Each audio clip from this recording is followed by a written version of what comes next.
Our INR subcommittee meeting for the month of September. Good to have everyone here, and as always, we'll start out with invocation and pledge. If we can all stand, please. Praise God. Heavenly Father, we're so thankful to be able to come together here today. Uplift us and encourage our hearts and touch those, yes, oh Lord, that might be sick, injured, Lord, and are struggling through things. Help us, oh Lord, so that we might be able to help others. Give us wisdom and knowledge and patience and understanding. Most of all, help us to keep our vision and our sight and our hearts and our minds set on all things above and you, so that we might be able to attain that crown one day as a family all together. For we ask it all today in the name of Christ our Savior. Amen.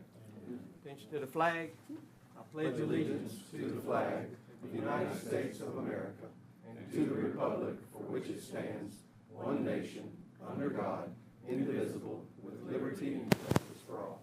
Thank you. You can be seated. No one signed up for any public input at this time, so we need a motion and approval for the agenda contents. Seconded.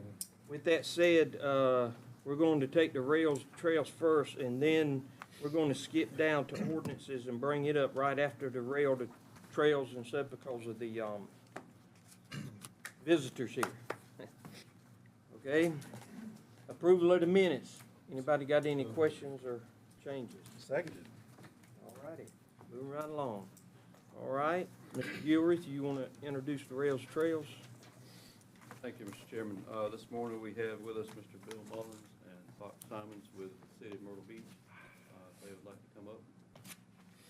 Morning, Fox. Good morning. How are you, sir? Good. How are you guys? Fox. Good morning, guys. Appreciate your time this morning. On behalf of the City of Myrtle Beach, Mayor Bethune and members of council, thank you for your time this morning. We have a city council meeting this morning. That's why you're stuck with me. Instead of their great presence, we had to divide and conquer this morning, so you're stuck with me. I'd like to revisit a project that we came to talk to you about 4 years ago, actually, called Rails to Trails. Nothing has really changed. We have Bill Mullins here, who will talk about rail banking and that. But this is the same presentation that we shared with you back in 2021. And we would like to revisit it. We think it's really important for the city and the community, what we're trying to accomplish downtown and revitalization. It's a big component. I'm just trying to get, you can go through it. But I wanted to focus on this slide. Is there a pointer on here? Work? Okay. Is it on there? It's fast, Big Fox. Oh, there we go. All right. This is the train depot, the Atlantic Ocean. This is the corridor, the railroad. The intercoastal waterway is right there. 17 bypasses there for geography. What Bill's going to talk to you about is rail banking this whole entire stretch, just from the intercoastal waterway down to the train depot. Our goal is to turn that into a rails trail, a 12-foot, I think it's 12-foot wide right away there, 10-foot. Multimodal use for pedestrians, bicycles, joggers, walkers, sort of like the Doodle Rock line in Easley, where actually I came from. We did this, and the Swamp Rapids Trail in Greenville is a very famous one. Beltline around Atlanta is another one.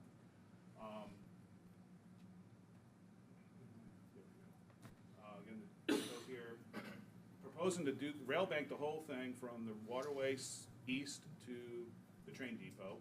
And we would do the project in 2 phases. Phase 1 would like to go from the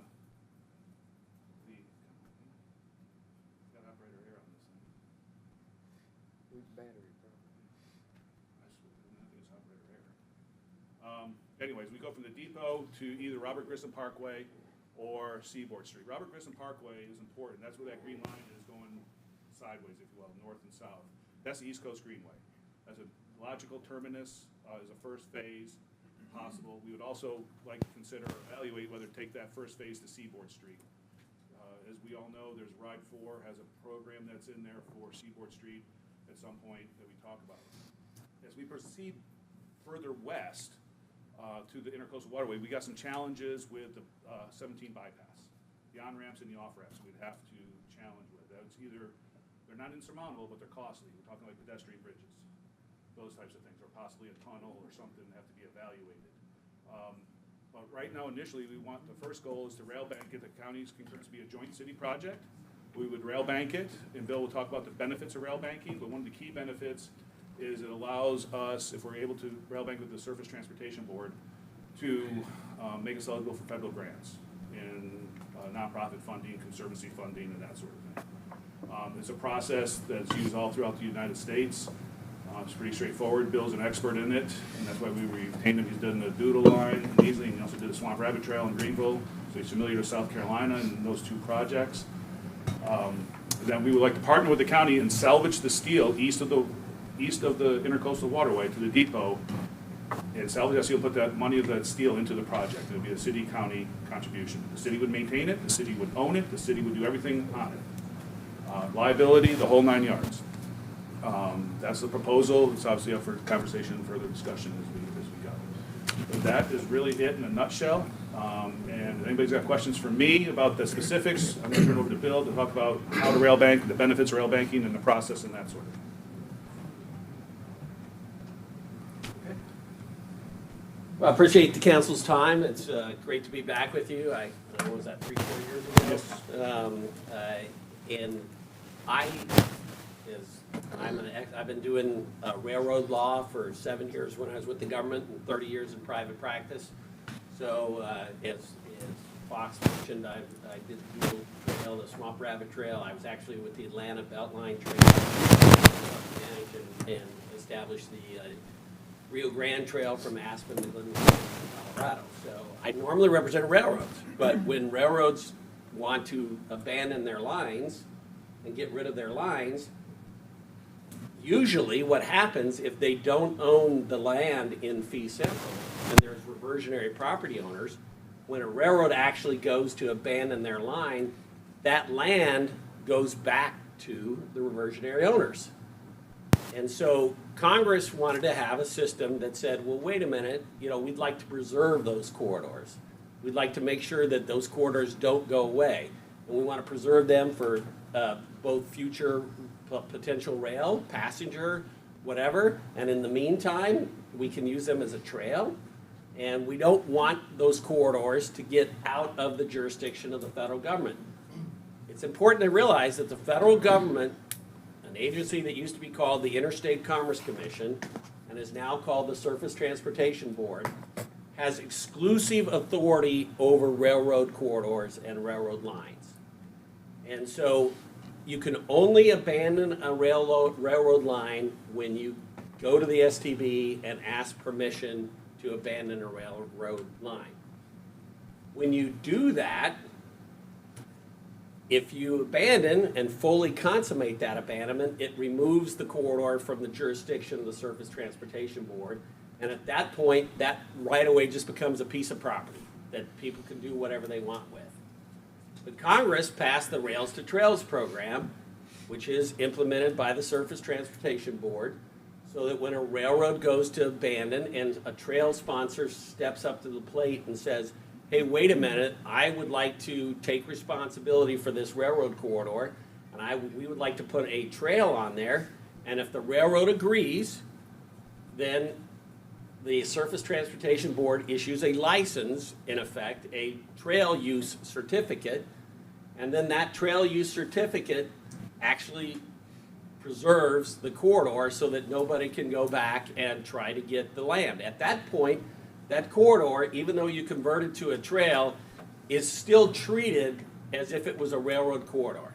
You have the authority, nobody can condemn it, nobody can trespass on it, and the beauty of that is whoever owned that corridor, usually in the agreement that you have with the trail manager or the trail user, it has a provision in it that says, hey, if us, the owners of that corridor, ever want to restore rail service, then you, the trail people, have to get off and let us restore rail service.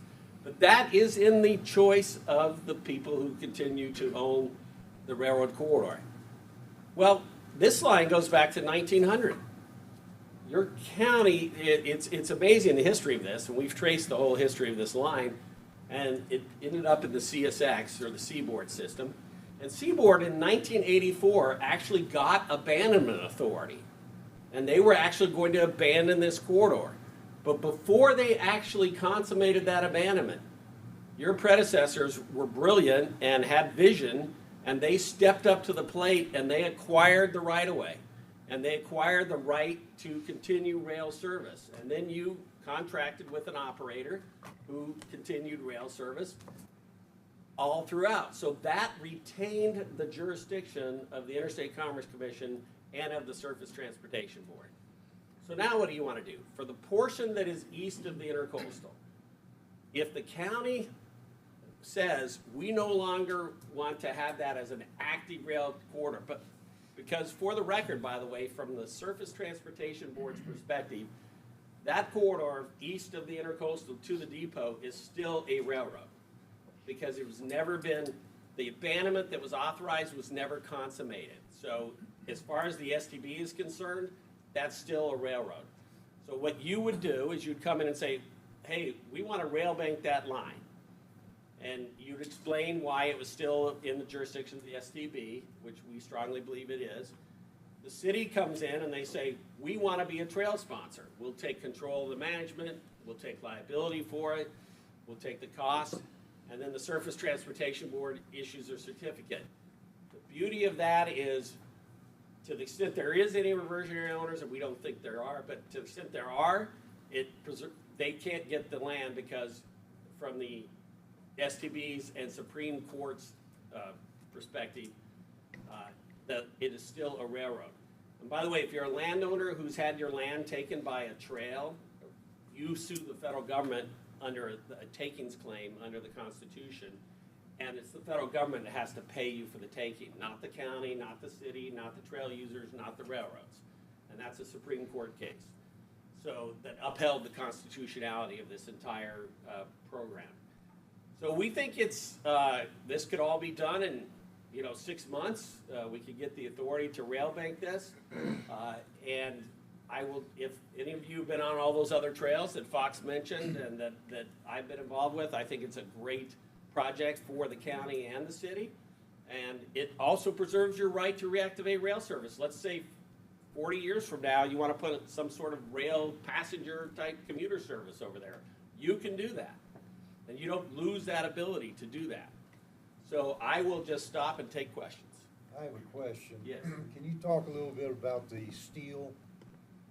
Sure. The great thing about the Rails to Trails program is you can salvage the steel, but that's not considered an abandonment because it's a rail banked corridor. So you're allowed to salvage the steel, sell it for salvage value, and that doesn't take away the fact that that corridor is still considered a railroad corridor subject to federal government jurisdiction.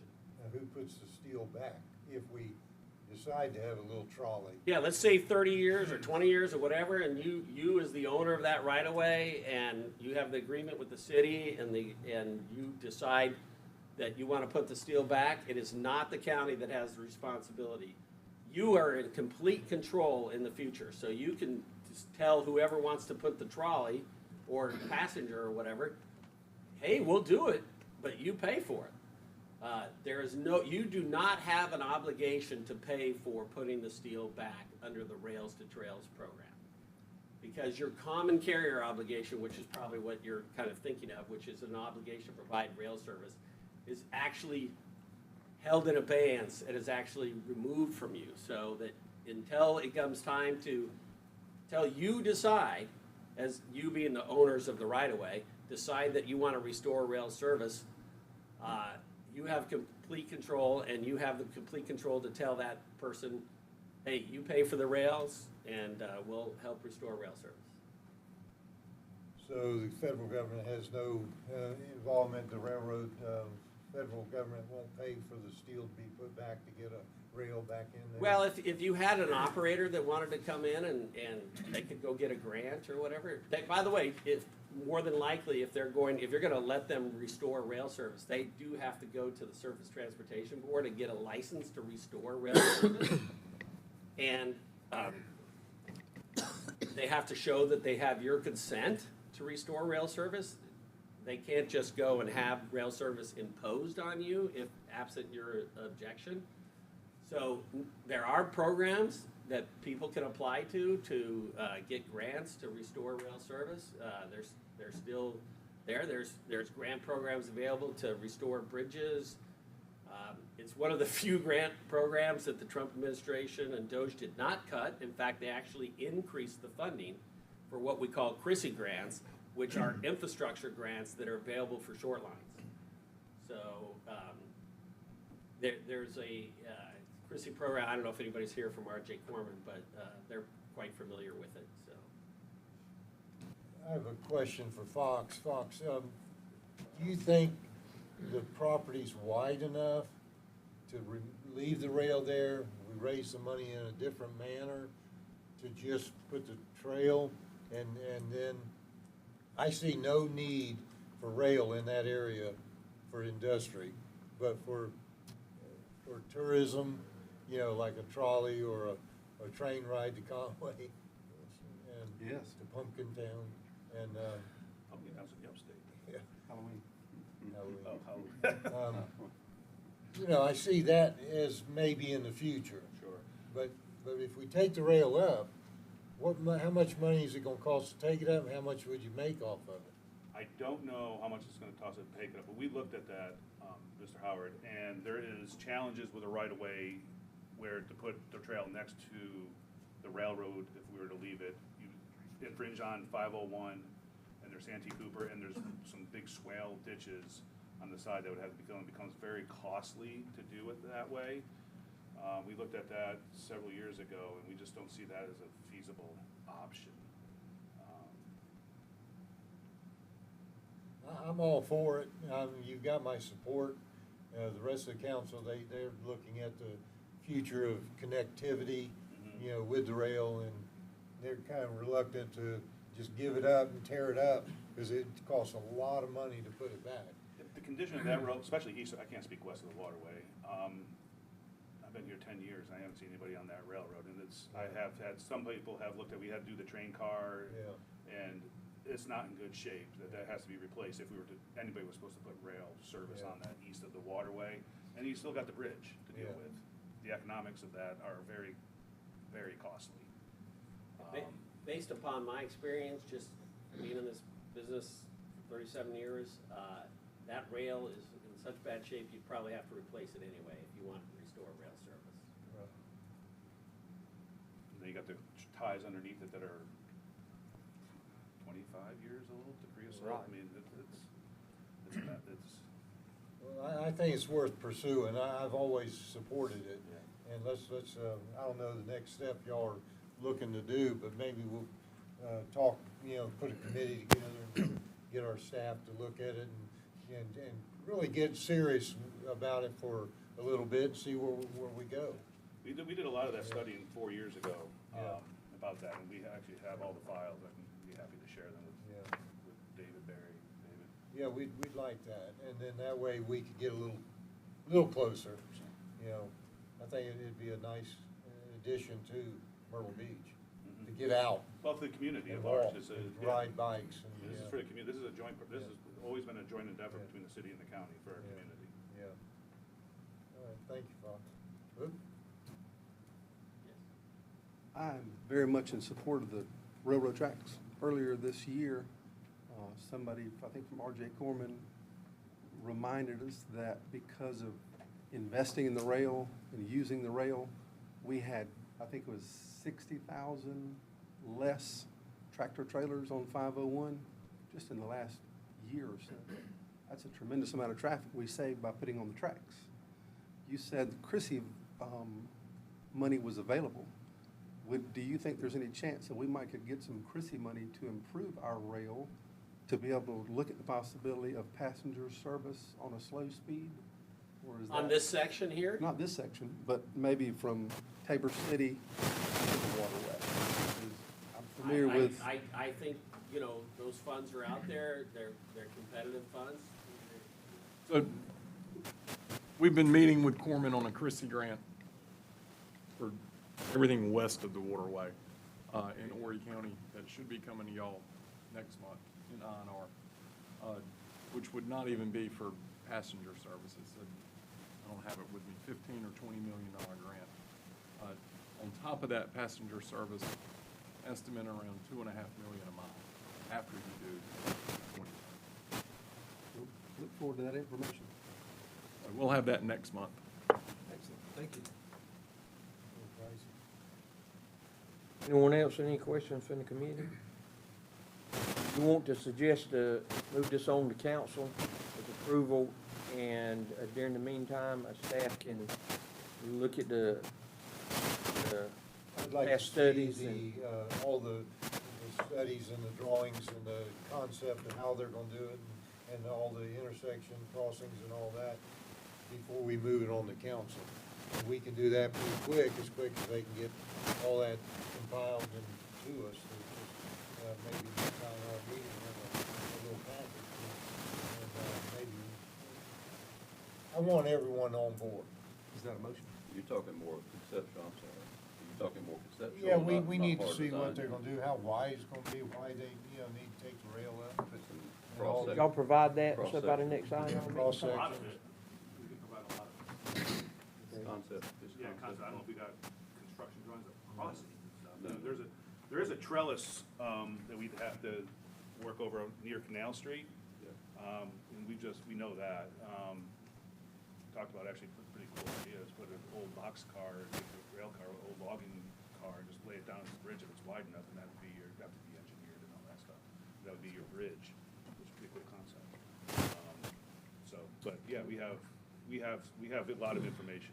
Be happy to share it with you. And that way it'll get them excited about it, maybe we get a full council to support it.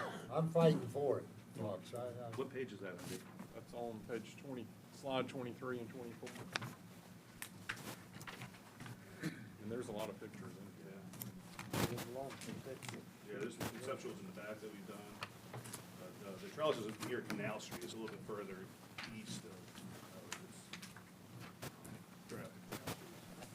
You have a page 23? Oh, it's slide Slide 24. Or slide 20? Page 12. Oh, page 12. So,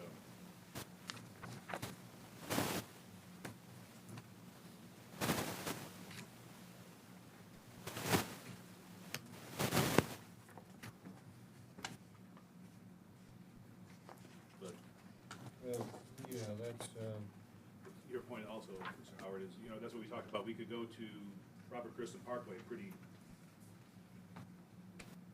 as a first phase. Yeah. Tie right into the East Coast Greenway. There's pedestrian signals there. We may have to tweak those. You're smarter than me with engineering and traffic for that. But yeah. that happens all over the country. There's a first phase, good. First phase more to Seaboard Street. Sure. Okay. Yeah, now looking at this is a lot of information we can all get together and talk about. And, I'd love to see it happen. I really would. I just, last time we talked about it, not everyone was, on board. They wanted to kind of maintain the rail. And, that was the biggest issue, taking up the steel and getting rid of it, and then, putting a trail, and then it'd be hard to put back any kind of railroad at our expense, or any individual's expense. It'd be hard to put back. Well, as Bill said, it would be with the railroad. Yeah. Wouldn't be at the taxpayer's expense. I will note that yes, most trails stay trails, but there's actually been 6 instances where a trail has been converted back to rail Right. Throughout the United States. in the United States. For how many years? Oh, maybe 30 or 40, but, it does happen. If the owner of the trail and the right-of-way want to do it, it can happen. It's been done 6 times. Yeah. But if you think about it too, if they were to implement this trail, they're going to do all the clearing, regrading, and all of that. That would also have to be done if you replace the rail, That's right. right? Correct. So, We would take ownership and liability and maintenance. I mean, the way we looked at it before is like, you'll never be a rail again. I mean, because it's such a short run, and there's no commercial industry over there. The only thing could ever be used for is tourism. Maybe Conway would like to get involved, because that's where the the tourists bridge would go. would be the biggest cost. Taking right? people to Conway and Yes. dumping them out, picking them up, and, That's what I would like to see. I'd like to see everybody come vacation in Myrtle Beach, but some of them be able to hop on a train and come over to Conway, spend the day, and then go back and spend the night in Myrtle Beach. I think it'd be a great thing, and something that's been talked about for many, many months. What was the last cost estimate that the county had of repairing that bridge? Barry, so do you remember? $1.5 million. Repairing the one that. Yeah, the Old blue, Town Bridge. the blue bridge. I do not know that, David, I don't know if you did. Order of magnitude, it would be in the low millions, 1, 2, 3, 5, somewhere in there. It won't be cheap. Well, if you're gonna tear up the rail, you might as well sell the steel on that bridge too, because that's more steel than the rail. Well, if I was a rail provider, I would not provide or want to provide such a short access of rail and pay for that bridge and stuff, because that's not gonna be conducive and stuff. I mean, you're No, gonna lose money, period, and stuff. Businessmen know that, I mean. But on the flip side of that, let's keep our minds open, because whoever thought that changing the name to Halloween in the between now and probably December 31st, I would be willing to gamble that we'll have over 300,000 people come to Conway. Stand on the corner. Well, that's a subject That's of a the slow day. day in Myrtle But Beach. That's a slow day in Myrtle Beach, but it was vision and investment, not closed-minded thinking. Right. Oh, we just can't afford it. Right. Well, there's ways to fund things. Yeah. That was the idea behind asking about the Chrissy joint, because we're constantly told, well, we just can't afford it, there's no money, and we have to improve the rail. Let's try to figure out how to improve the rail. And if you don't think the rail's a good thing, go stand on 501 and count tractor trailers. Well, we It's a just rail's a great passed thing. good transportation tax, so That go through? Oh, is that your district? R.J. Corman is actually working on the short line and stuff, and they're one of the top 10, if not top 5 companies in the country for short rail. And if anybody can do it, they can do it. But I don't believe that they've expressed an interest on crossing the waterway. I haven't heard that. I've talked to them last week in preparation. Do y'all want a resolution for next month? I'm not suggesting that, no, No, not right okay. this minute. You know, there's more we need to talk, with staff and before we Gotcha. make a resolution. We need to be brought up and educated first. Together, we're better, and I want Myrtle Beach to flourish, and I don't want everything Myrtle Beach has. I just want a little small percentage. Just send me 3% of your visitors, A and I small will. train, A small train. we'll put it on the highway, those little rubber wheel. And we have one of those in Conway if you'd like to ride it this holiday season. All righty, and so we're gonna move on. And so, y'all be prepared for Thank you. next month, Fox? You can. Thank I'll you, get sir. with David or give me. All right, sir, appreciate it. Appreciate it, guys. All righty, Tell everybody, Dylan, Excuse yourself, Bill's gotta catch a flight, so we're not being rude. you gotta get back to work. Appreciate the- Yeah. all righty. With that said, we're gonna jump out of order and move down to ordinances. Ordinance A with Stevie Brown with the planning and zoning reference buffer. Stevie? Thanks, Chairman. Good morning. Today we're going to be looking at proposed enhanced buffer requirements for the county. And the objective here was screening and visibility from the existing roadways, preserving natural forest and vegetation, and help prevent some of the clear cutting prior to development. With this, we've made changes to major residential buffers, non-residential or commercial buffers, and industrial buffers. The biggest changes being major residential and industrial. Commercial did change also, but not nearly to the extent as major residential and industrial. The buffer types that we'll be talking about today that you'll see are type A buffers, type B buffers, type C buffers. The new buffers are the industrial type D buffers and the industrial compatibility type E buffers. And how they will apply to major residential, commercial, and industrial development. And then we'll get into the buffers here. As you're looking on the screen there, To your left with the dash lines will be the existing development, what it is existing, and to the right would be the development that would be coming in for development. For example, the first one is a type A opaque buffer, and that is an existing residential, single-family home or lot, and with a major residential development coming in beside it. There would be required a 100-foot buffer between the two of those, whether it be planted on the one on the left. I can't get this to show up there. The one on the left, and then the one on the right is the existing, if they leave the existing natural vegetation. Both are still 100 feet, but you have the option to plant if you don't have that, if that buffer's not existing. Today's requirement, there are no requirements between those two, between a single-family residential home and a major residential development coming in beside it. The next, to the right there, is a type B spatial buffer. That's for, if you're looking at a existing major residential development on the left and a new major residential development coming in beside it, there would be a 25-foot buffer required between the two, whether it be a planted buffer or an existing vegetation that they can leave on the site. Today's standards, there is nothing required between those two. The next would be a non-residential buffer, and that would also be 100-foot with a major residential coming in, development beside it. It would be required a 100-foot buffer between the two. Same as the top, it could be planted or existing vegetation. They leave it.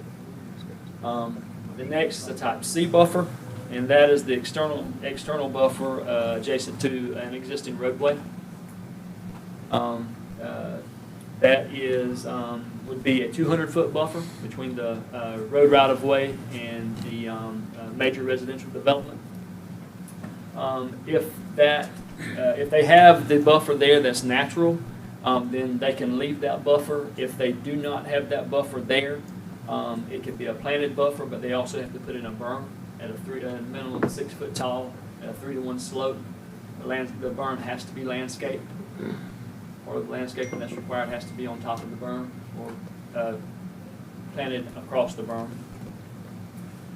Today's standard, that would be either a 25-foot or 35-foot buffer rather than the 200 this would be requiring.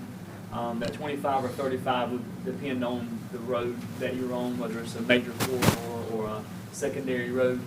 Major corridors require the 35. The secondary roads, for the most part, require the 25 feet. The next is the type C internal buffer. That's something that we don't have today at all.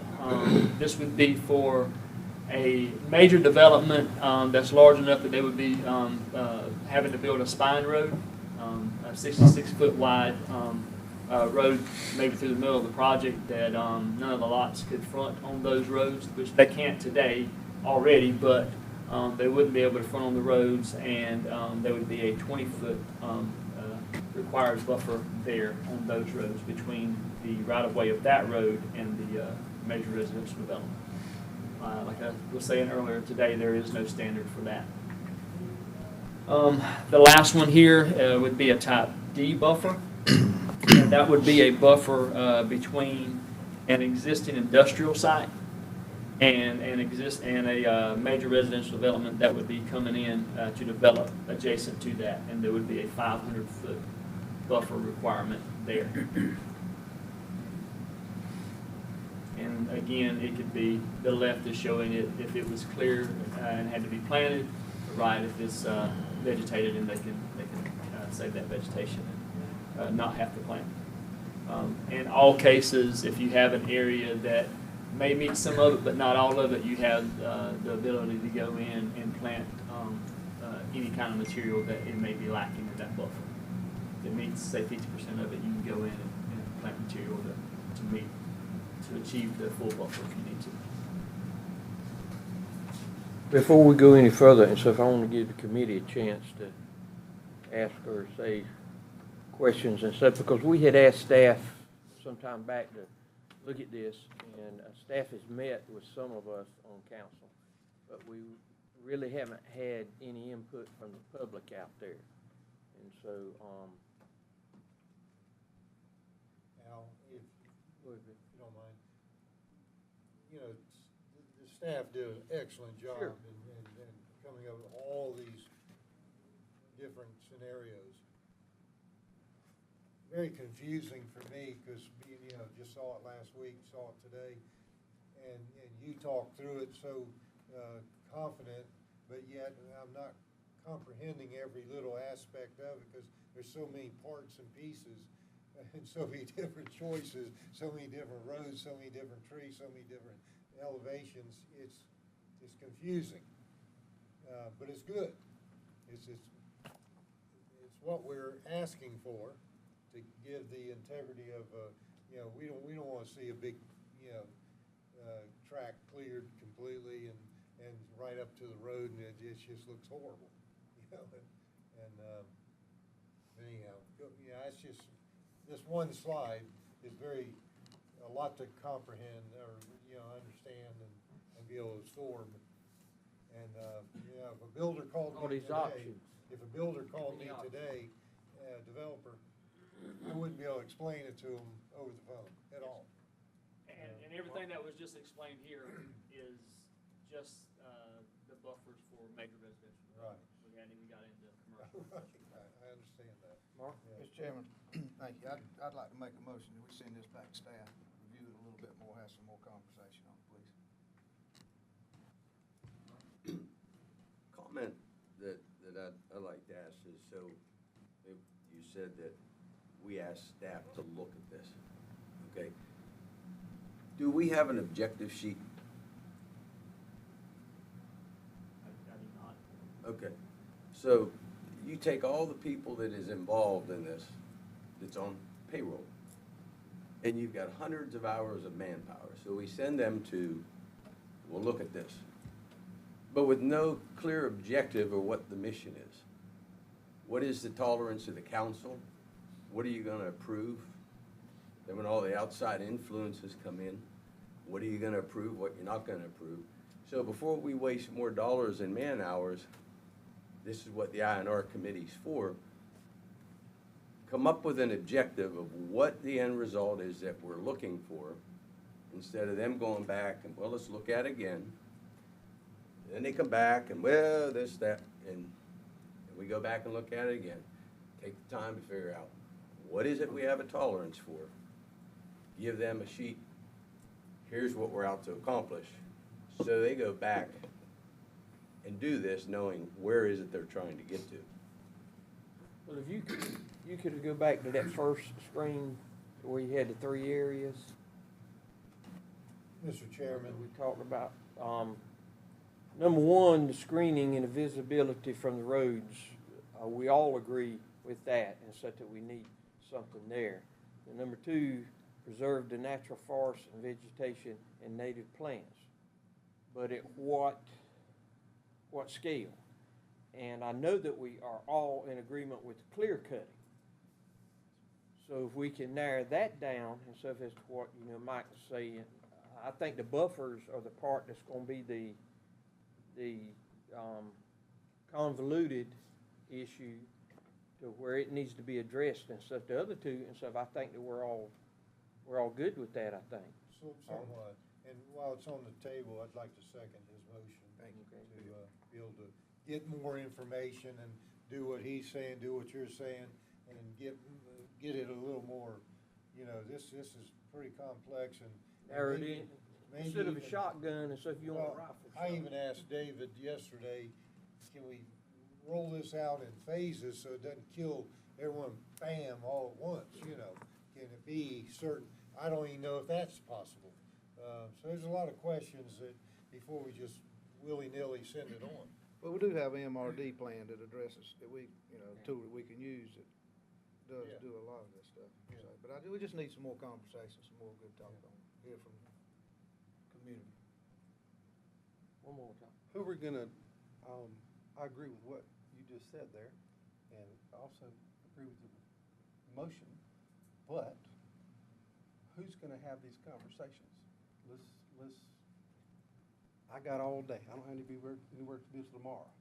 We need to work it out today, or do we wanna do another meeting tomorrow, or let's don't punt it. And we do have some direction.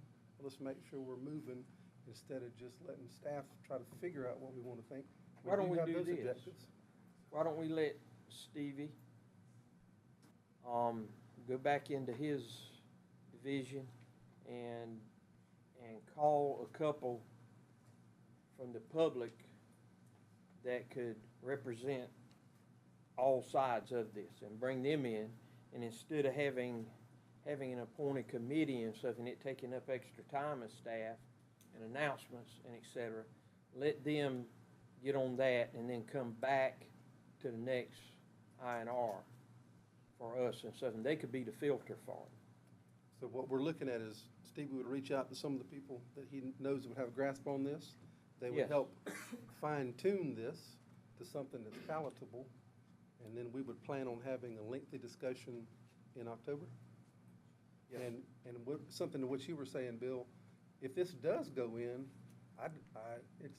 it's to help, it's not to hurt. We might need to look at the possibility of phasing, because if Bill and I had a big development that we've been working on for 5 years and we're getting her to punt it through the goalposts, and all of a sudden the council changes the rules, that's not fair or reasonable. But Rolled out slowly. there you go. So I want to make sure that we look at rolling it out. It's not to hurt people, it's to help people. It's to take care of the citizens whom we work for. And I think we're on the same page. And I like the idea of let Stevie work with some of the community members and fine tune it. But we hash it out next month in this group before we make a recommendation to move it to the council. I don't think he needs to reach out and call people. I think they'll be calling him. Probably people are not bashful, are they? And just to let you know, we didn't, council didn't ask us to do this with no, no feedback whatsoever. They did give us a direction to go, and these are the objectives that staff came up with from conversation. I don't want you to think they just told us to go do something. And I'd say we all appreciate the countless hours and dedication of trying to take care of our home. This is home. So we appreciate you taking care of the house. All right? All in favor? Aye. All right, sir. Thank you. All righty. Let's get back on track. After Rails and Trails, no pun intended. Mr. Ray Dunham, Parks and Recs Director. Thank you, Mr. Chairman. Good morning. This morning, we're back here as a discussion item. Hold on a second. Those of you that were here for this previous thing, if you'd like to leave at this time and stuff, you can. We don't want to hold you up, so we know that y'all need to go to work too. I miss all the fun. Yeah. All right, sir. So, good morning. So, this morning we have before you a discussion item regarding a proposed ordinance change to prohibit camping on county property, to amend the rules of conduct for county boat landings, and to enact rules of conduct for county parks and facilities. So this was discussed a couple of months ago. We're bringing this back as a discussion item, and within your packet, a lot to review and take a look at and provide additional feedback or suggestions. There's a little bit more to this than what it was brought forth originally. So again, we are proposing an ordinance to prohibit the camping, but also to amend a couple of the rules related to the boat landings, as well as to enact some rules of conduct at our parks to support our park rules. So currently, we did not have that in any ordinances, and yet there's been a number of requests for rules to be put into place and for law enforcement to be able to support those rules.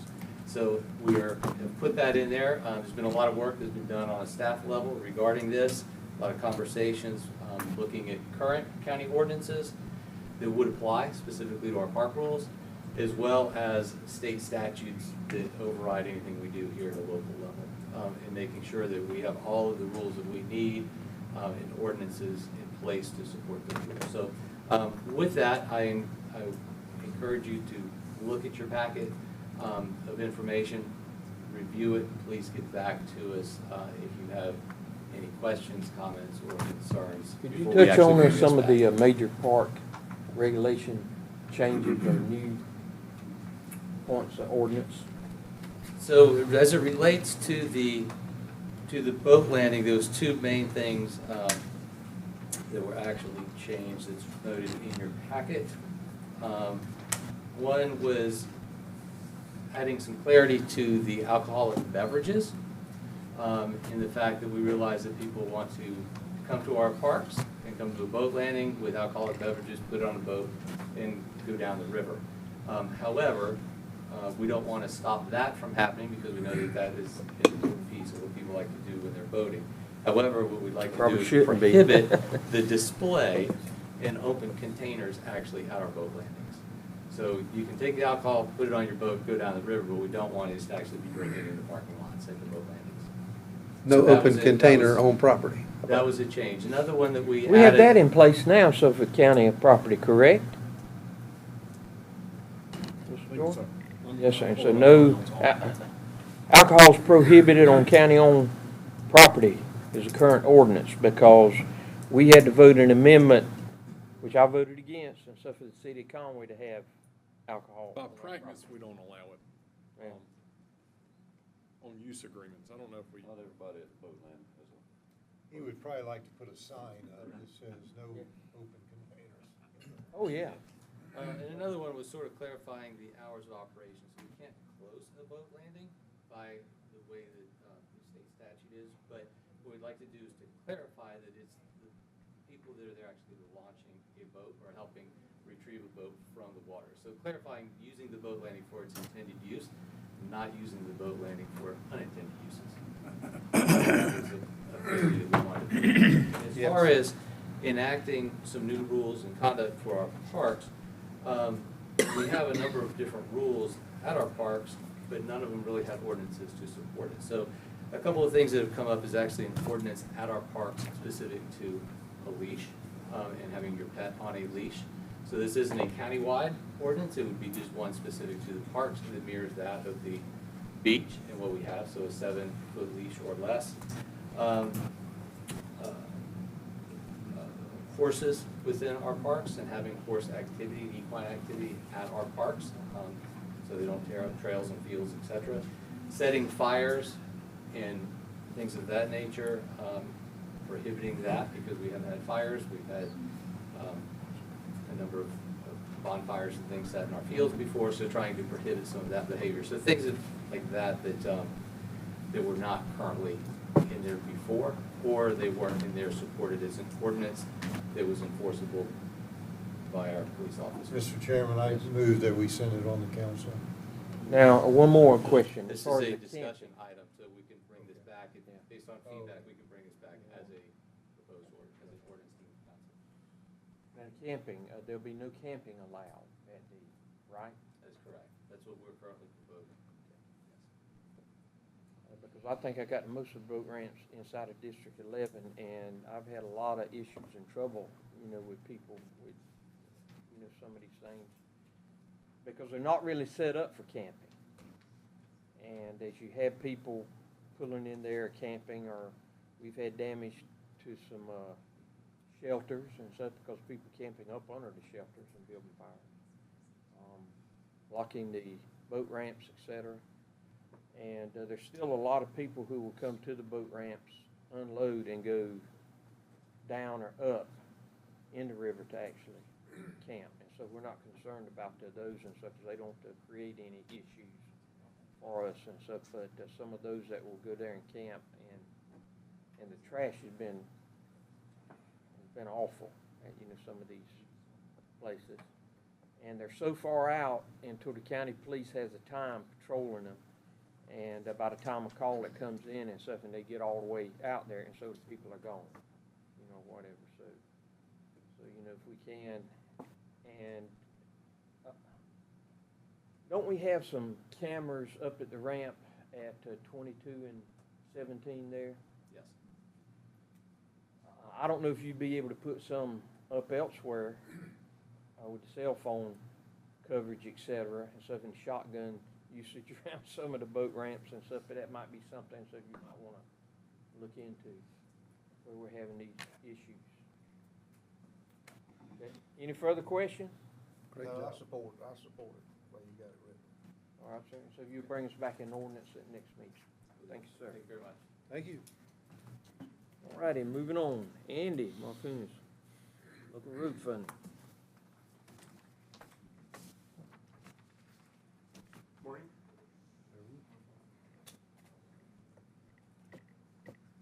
You've seen this show before. This is our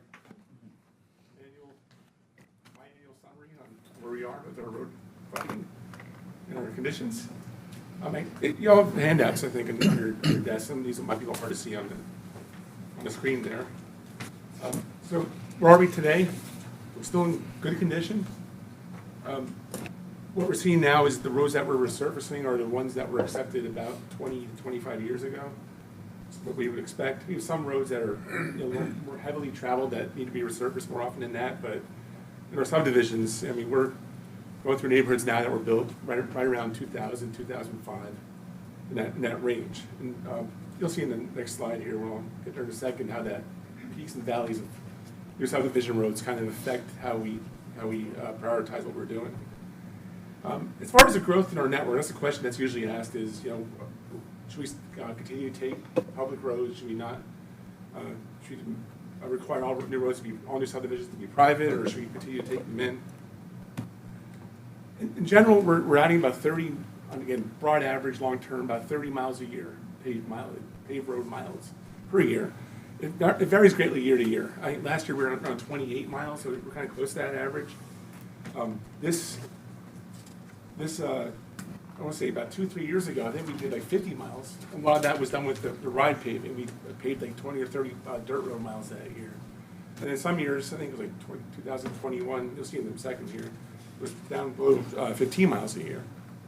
So basically, what I'm trying to say is, it's not just the subdivisions. We're going to be taking new roads in through our dirt road paving, through the ride program, and also new roads in ride. Excuse me. Like, for instance, Middle Ridge Avenue, International Drive, those were roads that weren't even county roads before that became new paved roads. And also want to cover how Ride 4 helped out with all of that, with our resurfacing program. So I think you've seen this slide before. Not the lights are close. On the right-hand side is 25, and the left is 2002. And you can see the peaks and valleys and how they basically lag the development cycle by about 3 or 4 years. So we actually peaked in 2008, which was about 2 or 3 years after the boom, 2004, 2005, 2006. And you can see the low end is around 2012, 2013. 2014, which is 3 or 4 years after the economy dropped off there. And lately we've been steady. I mean, as you can see, it goes up and down year to year. Last year we just had a little less than 25 new subdivision miles. I think in long term we're looking at like 10 to 15 miles per year. Probably now we're closer to 20 to 25 in subdivisions. Honestly don't see it going down below like where we were in 2010, 2014 again. One thing we have seen lately is a lot more in common developments that have to be private. So I don't know if that's going to change the trend at all, but we're still getting new subdivisions, and we'll continue to take them as long as council allows us to. All right, this next slide, a lot of info on here. What we're trying to show here is this goes back to about 2000 on the left, and we're looking way ahead, 25 years ahead on the right. That black line in the middle is where we are today. The green line shows our paved road network mileage. And the extension of that green line without the little dots is project out straight line where we think we might be years from now to help us project where where our funding should be. Another way we look at it, and I'll get into that in a little bit, is how we do our calculations and how we do our condition assessments and our budget forecasts. Go back to this a lot, because really what we're budgeting for now is what was built 15 to 20 years ago. So it's not just what we're going to take in, is what we already took in, is what we got to look at in the short term. This is more of a long-term trend, and how costs will increase as well. And that's what the blue line shows there. All right, as far as the funding goes, We haven't increased our fees in a while. I think it's been about 10 years maybe, give or take a year or two. I'm trying to remember exactly what year it was increased last time. But the last increase was to $50. And as far as what revenue we're getting now, if you look at the first bullet there, it says last year actual revenue was 24.3 million.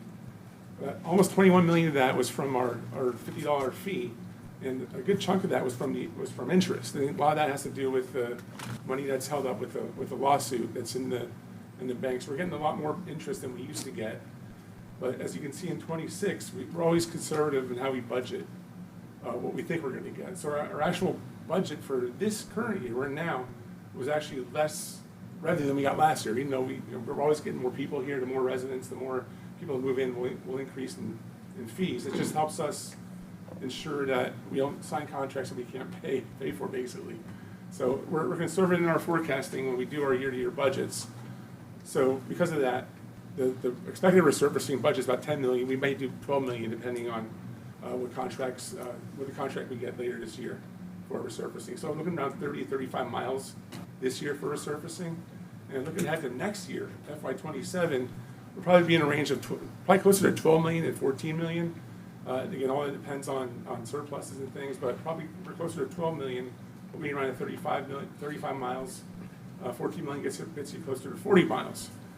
And what's helped a lot now is we've also stopped our payments to RTA from our road fees. We have Ride 4 now that pays for that part of it, and also Ride 4 is paying for about 10 miles per year for resurfacing. So in total, we're looking around 45 to 50 miles per year over the next few years for resurfacing. So our network's over 1,100 miles a year. And we kind of looking out, again, this long-term, best forecast where we are, what we think we'll need based on what mileage we have now. We're still in good shape for the next 5, 6, 7 years. I mean, we're maintaining our network. There's a few roads that are a little bit rough, but nothing like, I mean, you can drive around, you can tell when you're on a county road, I think, versus when it switches from a state road to a county road. We take good care of our roads, and I think we're good for a few more years. And that's what this line shows you. And it's kind of hard to see the dates at the bottom. Probably should put more numbers there, but where that crosses is about 2030, 32, 33. And if you look at this next line, this last slide here, and I'm flying through these pretty fast. I can answer questions at the end. What these lines show is the different budget levels. So the 10 million budget is in orange, the blue is 14, and the green is 18. And what the lines show is what % of our network is in poor condition. The left-hand side is where we are currently, and the right goes way out to like 2045, 20 years from now. And our current budget is just below the orange line, not quite halfway to the blue line. And if you look, we're maintaining for about 5 years. The blue line would be a $14 million budget, and that would represent roughly a $5 fee increase. So if we increase our road user fee to $55, that would get us to about a $14 million resurfacing budget. And if you look, we've been basically improving our poor roads and not really decreasing it until about 2030, 31, 32 is when we start to see the effects of not having a $14 million budget. And then the $18 million budget would be an additional $10 fee increase on top of the 5. So at that point, you're talking about a $65 road user fee. As you can see, if you did that right now, we'd be basically resurfacing roads we probably don't need to resurface for a few years. So something like that you wouldn't need for probably 10 years plus. So in essence, what I'm trying to say is that for every dollar road fee increase, we should get around 400,000, give or take, of revenue that we can use towards resurfacing, assuming almost all that goes towards resurfacing and not towards something else. So I guess in summary, we're good still for a few years, not forever. If you want to increase fees now, we take it, but I mean, it's not necessary right this minute. We can delay any fee increase probably for about 5 years. Ride 4 has helped out a lot with that. We're getting, just pop our buffers a little bit and, it's kind of squishing the neighborhoods in where you don't have as many miles of roadway. That's helping too. I mentioned the in-common neighborhoods that have to be private. Those don't become our roads maintained. They create other issues sometimes, we all know, but that's the reality of the situation. We're seeing a lot more of those now. And Ride 4 by adding roughly 10 miles per year over 25 years of Ride 4 has also helped.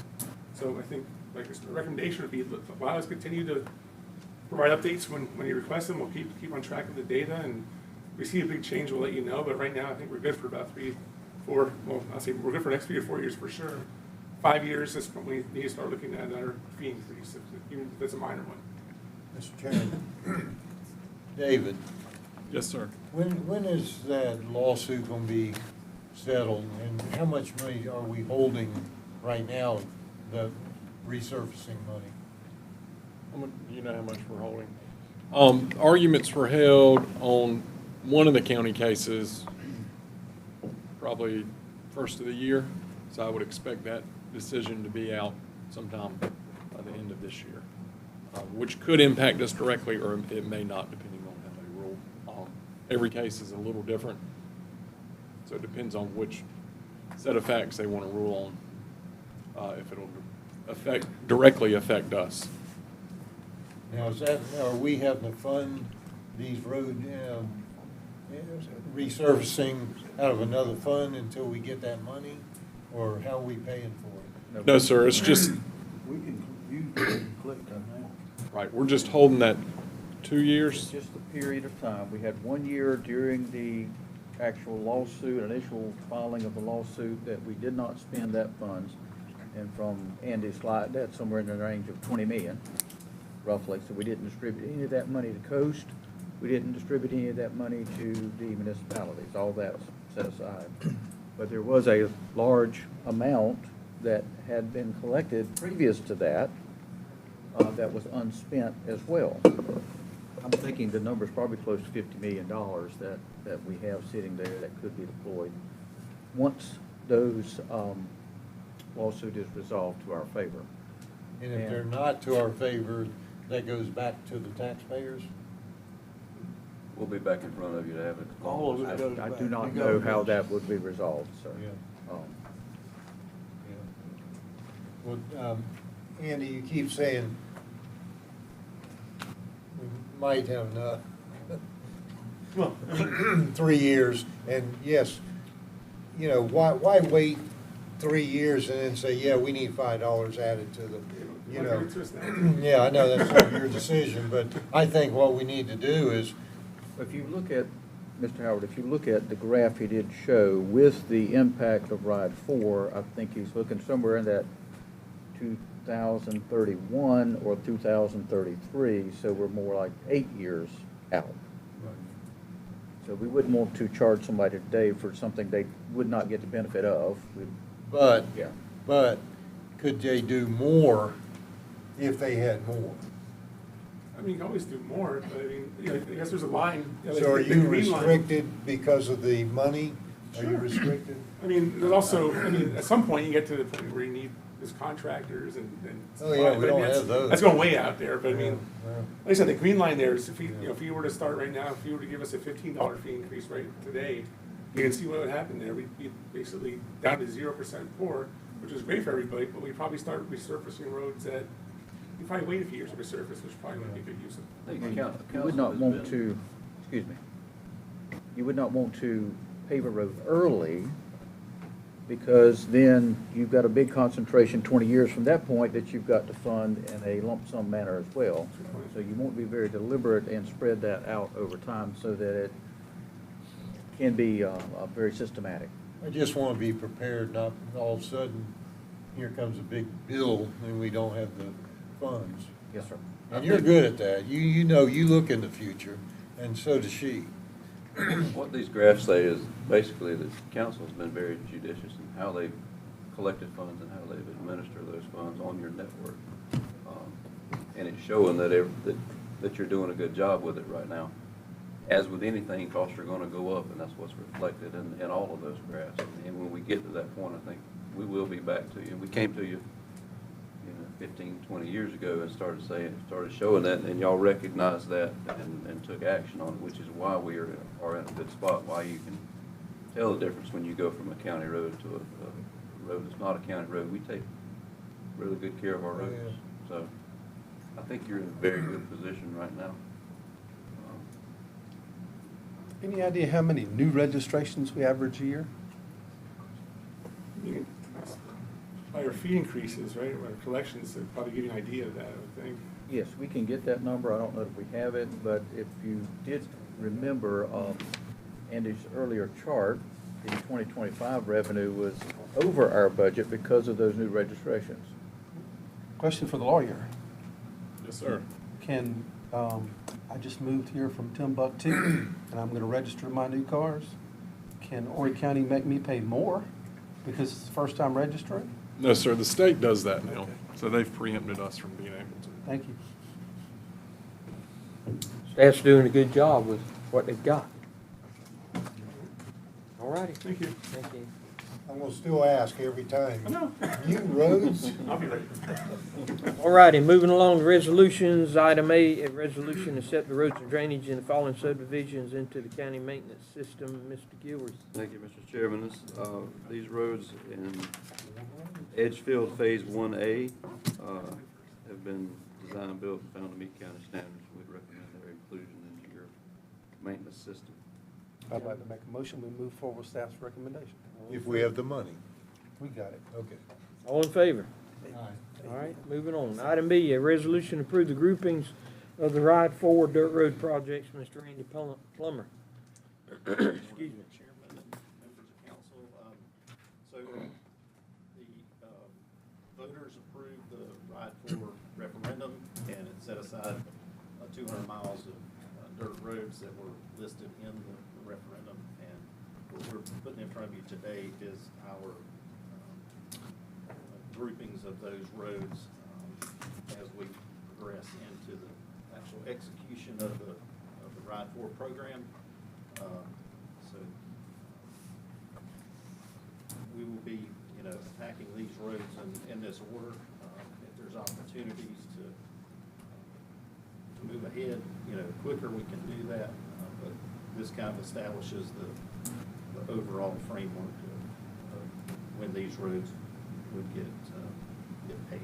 So I'm glad to answer any questions you have. I do have a quick question. I see a couple that I know have been in the past, been trying to get paid for a long time. There's been right-of-way issues, people that won't sign. With these being on the ride forwards, that means you're just gonna move forward with condemnation on them and move Yes, along sir. County Those Drive, roads- GP those roads Smith will be particular. paved. Yes, sir, they'll be paved in that order. Yeah. Okay. Thank you. I'd like to make a motion, we move forward with staff's recommendation. Second. All in favor? Aye. All righty, here we go. Thank you. Item C, a resolution to establish Carolina Forest Recreation Center playground as a capital project and to authorize transfer of funds from the Recreation Life Cycle Maintenance Account and Parks Impact Fees. Mr. Ray Dunham again.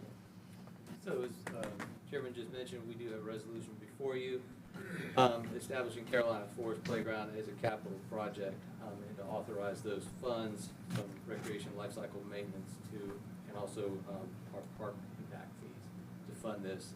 The current playground that is there was built back in 2010. It is at the end of its useful life, and we desperately need a new playground there. And so we'd like to have this resolution passed so we can fund a new playground and get it there for the folks of Carolina Forest. So move, Mr. Chairman. Second, third. All in favor? Aye. Dennis will be happy. All righty, moving right along. Ms. Judy Olmstead, a resolution authorizing transfer of funds from project A0128, Myrtle Taxiway B pavement rehab to project A0132, Myrtle Runway Reconstruction. Thank you, Chairman, members of council. The airport has an older capital budget project which related solely to our taxiway B rehab in the amount of $23.3 million. The project was never completed as originally intended, as it became apparent that our runway would need to be fully reconstructed, and we would need the funds more quickly than anticipated. We would like to move that $23.3 million from the older project to the new project, runway reconstruction, which currently has a balance of $65 million. This project remains a priority for MYR, and the FAA office in Atlanta is working closely with us to secure as much discretion and grant funding as possible. This is for your consideration. It's just combining two project numbers into one. I'd like to make a motion, we move forward with staff's recommendation. Second. All in favor? Aye.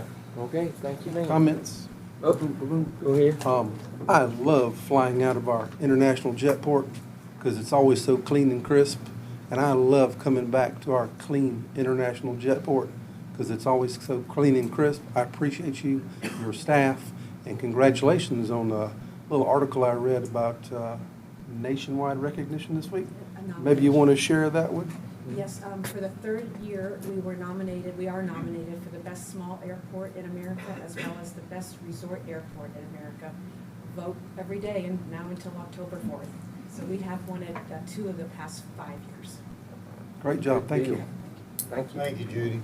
Tom, it's not a jet port anymore. It's in there. All righty, moving along. Last but not least, Ms. Madison Cooper, a resolution honoring the Coastal Carolina Association of Realtors. Madison has been really helpful to us sending all these reports out there. Well, thank you. And I want to thank Chairman Garner, who's not here today, but obviously he had to approve this to be on the agenda for today, so we want to thank him. Next month is the Coastal Carolina Association of Realtors 80th anniversary. So we have been around in several different forms since 1945. Our members serving all of our neighbors in Horry and Georgetown County. Just for your knowledge, most of our members do live in Horry County, so it's very lopsided as far as them being your constituents. So the resolution just highlights the efforts that our members make every day. We currently have about 5,100 members of the association, but just a couple of things I also wanted to highlight, obviously in context of the things that we've discussed, or you've discussed today. We operate and own the multiple listing service, which is all of the data and transactions that give all of those nice statistics that you like. So the total economic impact of the real estate industry in Horry County in 2024 was $1.49 billion. It is also, the real estate industry is 1/5 of the U.S. economy. So it's very important that we keep the industry alive and well. It is behind tourism, the #1 industry in Horry County. The other thing I wanted to highlight is realtors prescribe to a code of ethics. They are not just real estate professionals. They have a code that they must adhere to. And I just wanted to read to you very briefly the first couple of sentences from the preamble of that code because it really gives me the charge for my position. So it says, realtors should recognize that the interest of the nation and its citizens require the highest and best use of the land and the widest distribution of land ownership. They require the creation of adequate housing, the building of functioning cities, and the development of productive industries and farms, and the preservation of a healthy environment. So all of our policies and everything that my position entails go back to that at the root of it. So just want to thank you all. I believe this, if passed, would come up next week. And we will have several of our past presidents in attendance representing the various regions that we represent. Any questions, a motion? I'd like to make a motion, we move forward with this recommendation. All in favor? Aye. Thank you. Thank ma'am. you. Can we quiz Madison for just a moment? Sure. There you go. She's willing. While we got you held hostage, your attention. Sure. Recently, I bought a piece of property, and recently I've sold a piece of property, and I had to sign Yes, sir. 4,368 pieces of paper. I would like to add a couple more sheets to that. The best example I can give you. Like a typical Tree bureaucrat. hugger. If you go back and look at the City of Conway Planning Commission for the last two meetings, people were very, very unhappy because a subdivision was being built beside their subdivision. But all these people that are in the subdivision, when they bought their piece of property, there's a vacant lot that's a road, and I would love for the realty community to try to let people know that if you didn't buy the property beyond your four corners or your property lines, that you don't control the property. And there was a lady that was very concerned about a neighborhood being built beside her neighborhood. She was concerned that the American beaver would be run off, the American badger would be run off. She was concerned because it was a beautiful forest land. and the beautiful trees. And then it was pointed out that that was clear cut in 2015, 2016, and those trees were 9 years old. It wasn't a 100-year forest or a 600-year forest. But some kind of disclosure to make people acknowledge it. And I don't know if you can do that or not, but I would be remiss in not requesting it, making people acknowledge what they're purchasing. They're not purchasing the whole 600 acres around them just because they bought 2.35.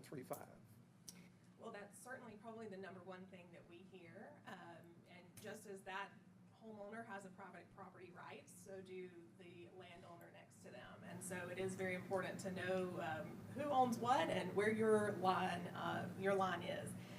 That would be a real estate commission purview as far as adding additional documentation, but we can certainly pass it along to them. When you figure that out, Tom, let me know, and so, because I can use that greatly. That would help for sure. The thing about it is, I don't have to figure it out, but we have real estate professionals, and Madison is awesome, and she's well-versed in this, and you know who to talk to about this.